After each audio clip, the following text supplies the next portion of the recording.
Let's begin.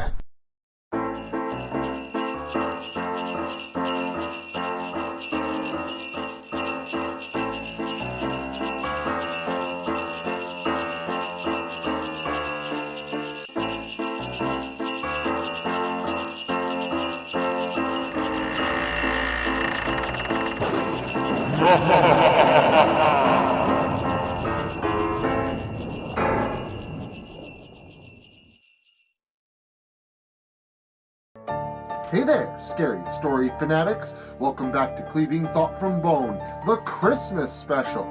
We've been waiting all year for him to return as promised.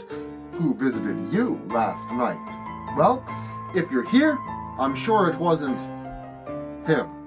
So count your blessings and say your prayers just in case. It's time for a holiday treat, a full year in the making. I call tonight's Yuletide eulogy Krampus Claus. Evil comes in threes.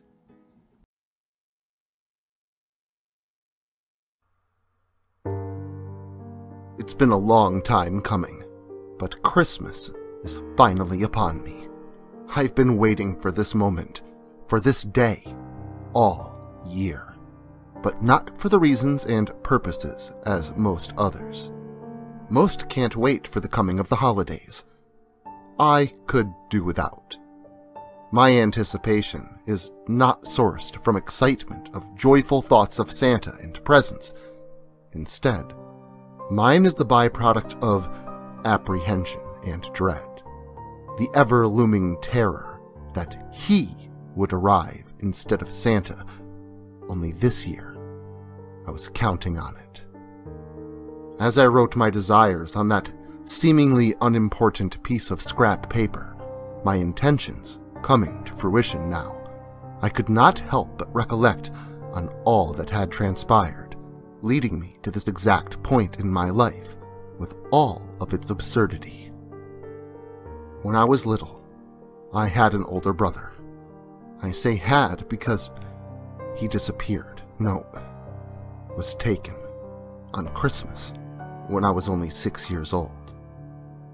My parents never reconciled what happened to my older brother, Brett, always holding out hope that he would someday return, or that they would find out conclusively what happened to him. It's funny, really. I mean, they had found my brother's peeled skin first thing Christmas morning, and yet still held out hope that he could somehow be alive. I knew better, and hope was something I was not afforded. I saw Brett get taken after being horrendously bludgeoned by that monster, stuffed into a dirty burlap sack, and whisked away to someplace unknown. I tried so hard to forget what happened, but I couldn't. For so long, I just couldn't bring myself to celebrate Christmas, as it was associated with all too painful memories. That is, until my son was born. Eric was the light in my darkness, a beacon for what the holidays truly meant, the love of family, and I could not deny him the joys of the holidays. Things were finally back to normal, for a few years anyway.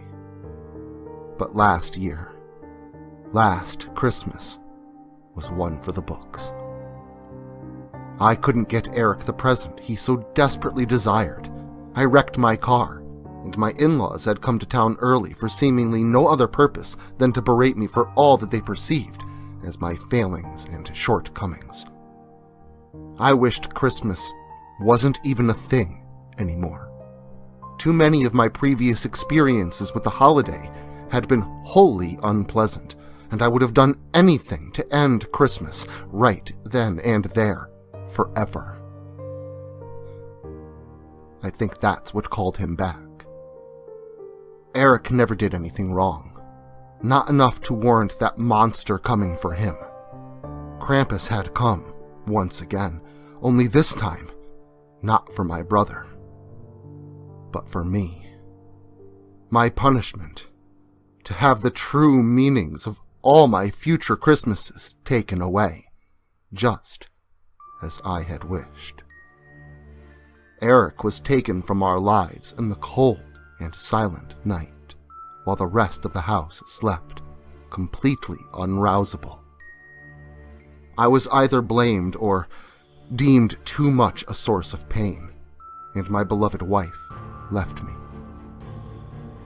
But now, it's just me.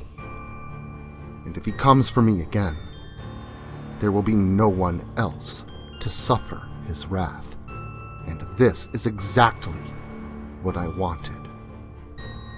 Placing the paper into the envelope and licking the glue, I sealed its contents and placed it into that ornate cardboard box, designed with snowflakes and themed scenery.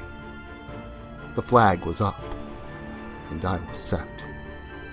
Tonight was my last chance.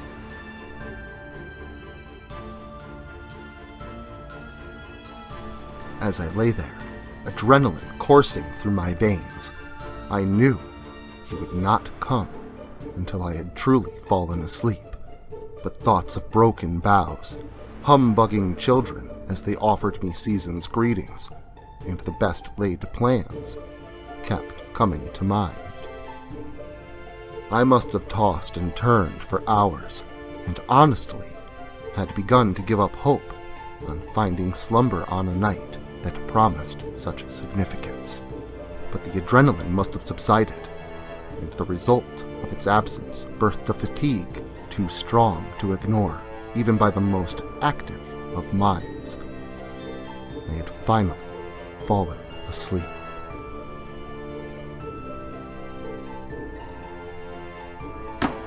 When I awoke, I immediately knew why.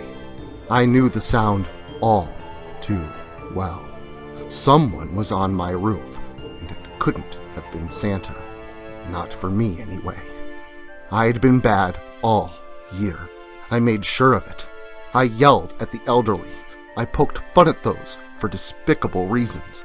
And I refused to participate in Christmas at all, making sure to express my disdain. Now, something was slowly plodding across my roof. It was time.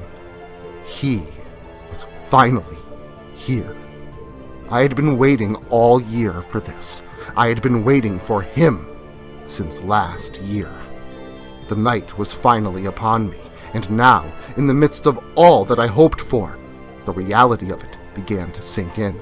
The danger and all that was at stake, and my heart began to pound within my chest so hard that I could swear I could see my chest throbbing in movement, its beats visible to the naked eye.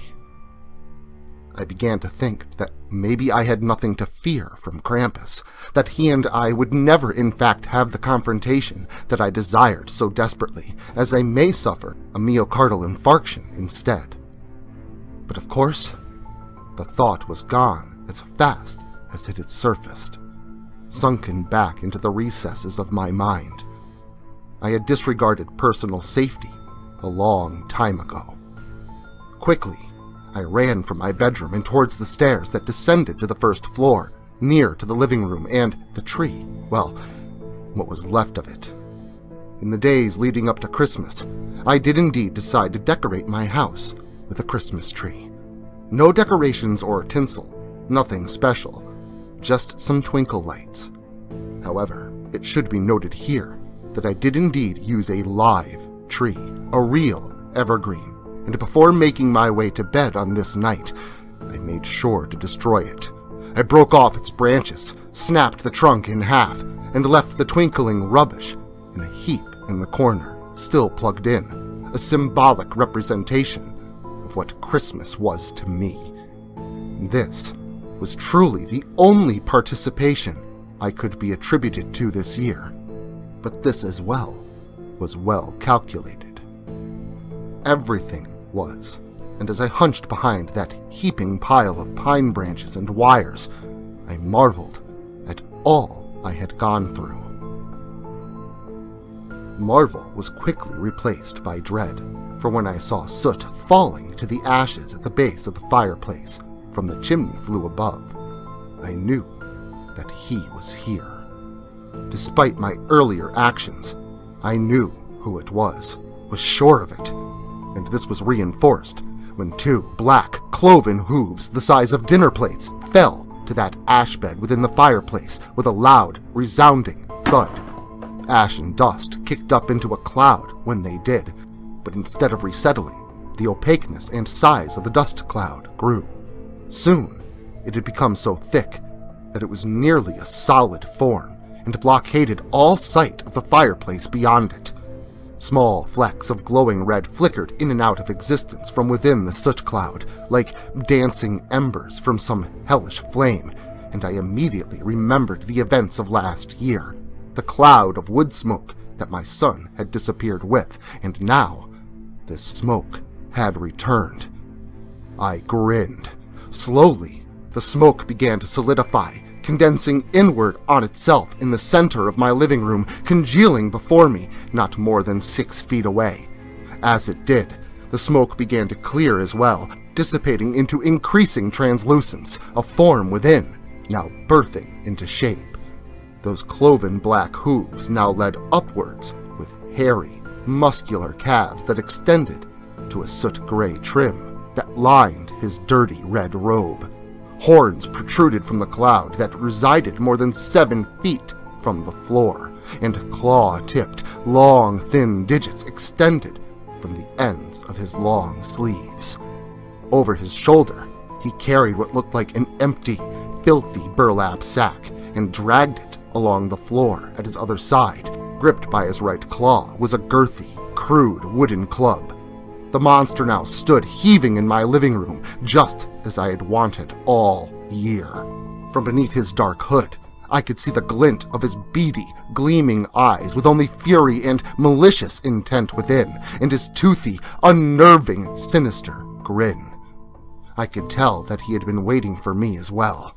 The two of us, me staring down a dark god of the holiday season, stood there in my living room, glaring at one another and sizing the other one up.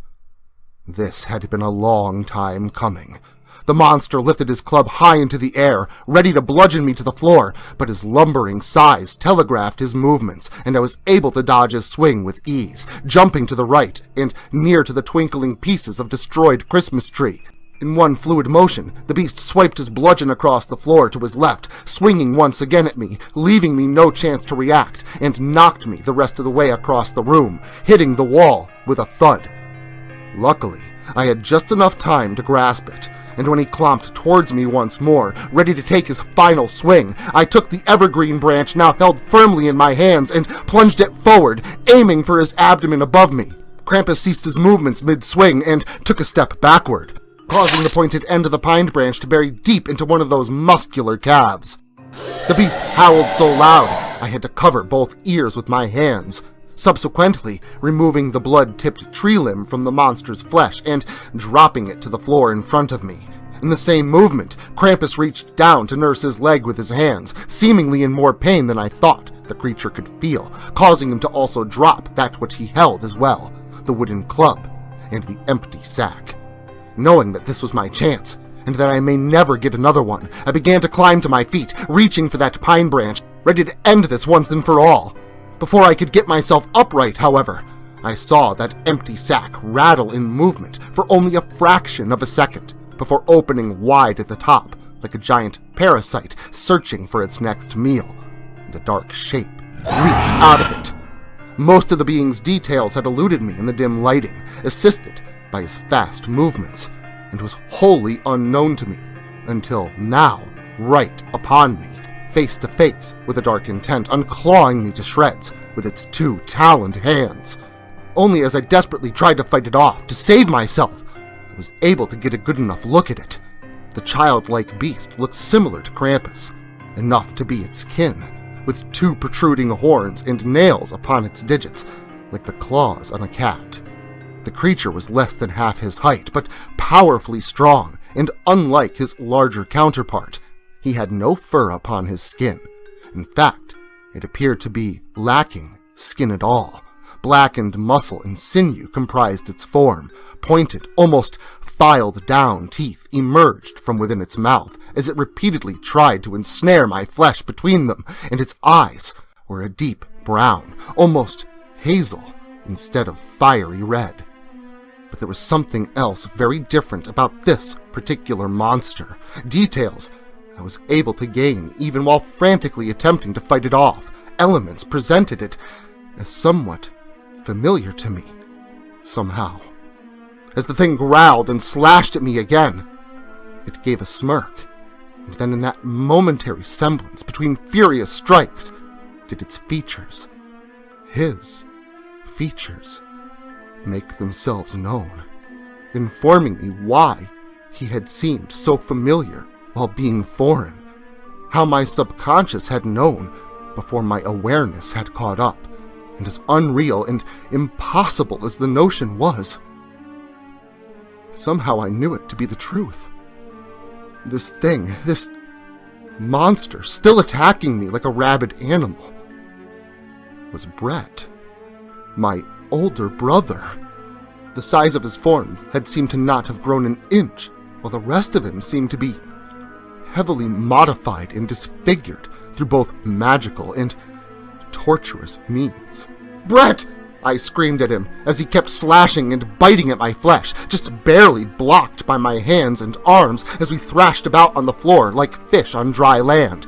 He kept at me violently and unfazed. "Brett, it's me! Don't you remember?" The monster slowed his attacks and now focused his eyes upon mine. "Your little brother," I finished my inquiry, hoping to spark whatever memory might remain within him. The creature that was once my brother slowed his attack, tilted his head at me, and stopped completely, lost in a moment of hesitation. Krampus, having had his moment to recover from my attack, roared from the other side of the room. The heavy clomps indicated he was once again approaching me. What was left of my brother gave me a wink, turned with a leap, and lunged at his master, Krampus. He must have finally recognized me, for his selfless attack on the holiday monstrosity left me with enough time to do what I had to. While the two creatures engaged in a fierce combat with one another, the dark elf version of my brother beginning to take less of a beating and more of a brutal attack, I leapt towards Krampus's empty sack that lay upon the floor. I greedily and hastily opened it and peered inside, expecting to see a portal to another world or some impossible void to nothingness. Instead, I was both shocked and relieved, and I happily pulled my son, Eric, free from within. I couldn't explain it. He seemed unharmed, almost unfazed, and at first confused me with his questions, a result of what I would later realize as a year-long gap in his memories, as if placed in some kind of magical stasis. But before I could truly catch up, before I could answer a single query, I heard a loud screech before a subsequent sickening crunch. Krampus had killed my brother, snapping him in half like a number 2 pencil. My instinct was to run to my brother's side, to attack Krampus with my rage, but I instead remained calculated, and as he turned towards me and my son, before he made a movement in my direction, I was already gathering that broken evergreen branch from the floor, tipped in Krampus's blood. I had done my research, and every legend had a few things in common, concurrent throughout each. One of which being the only way to kill Krampus, an evergreen stake tipped in the blood of the beast himself, and the true reason for my buying a Christmas tree only to destroy it, a veritable weapons cache piled idly and unassumingly in the corner. At first glance, simply a symbol for my holiday resentment, serving as simultaneously a bait and a hook. Krampus was now within reach, but he was too late. I leapt through the air, I think before the beast truly understood what was going on, assured of his victory through centuries of precedent, and plunged that tree branch deep into his unguarded, fur-covered abdomen. The monster bellowed in agony and swiped a gigantic paw at me once more, this time connecting with me and knocking me to the floor. I landed hard with a thud, but after a single bounce, my attention refocused on my son, scrambling over to him in order to blockade him from any subsequent onslaught to follow. However, Krampus simply crumpled where he stood, like an inanimate pile of fur and ash. The remnants of what remained of my brother lay in pieces in a bloody heap that seemed to be evaporating like hydrogen peroxide, vanishing into a mist that dissipated as fast as it had formed. I held my son close, not saying a word.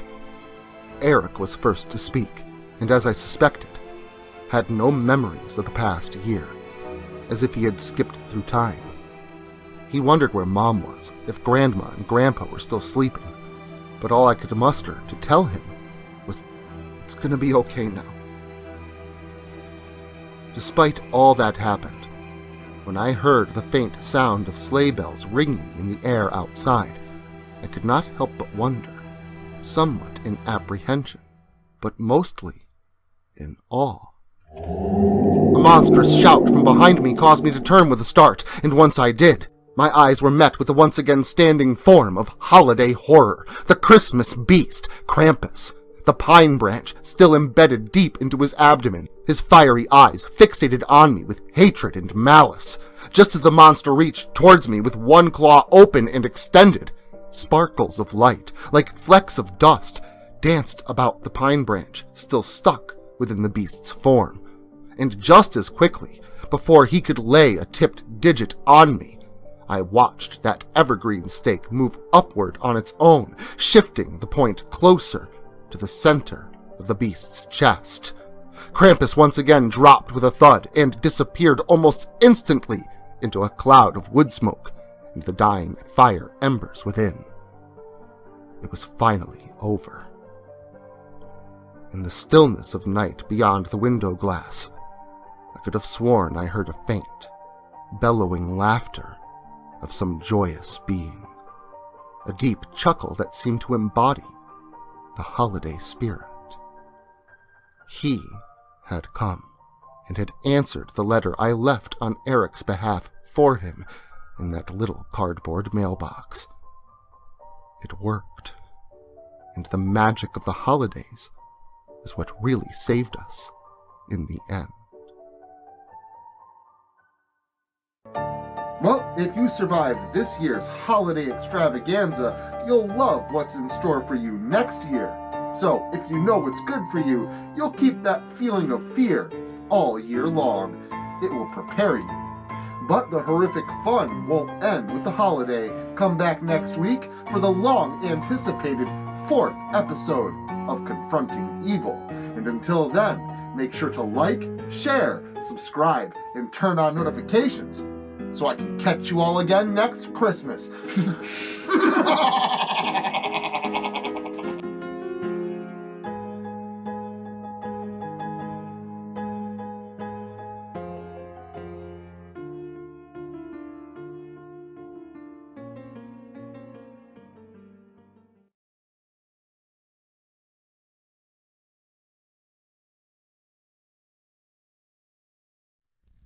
Social media can be very unpredictable, especially regarding horror content. If this content gets removed, all new content will be simultaneously presented on various websites provided in the description to this video. Make sure to follow me in other digital spaces so that you never miss out on the terror. Also, if you like this video, make sure to leave a comment and hit the like button. It helps the channel a lot. If you're new to the channel and you enjoy what's here, consider hitting that subscribe button and the notification bell so that you never miss an upload. Writing is a dream of mine, and it's all of you that make that dream come true.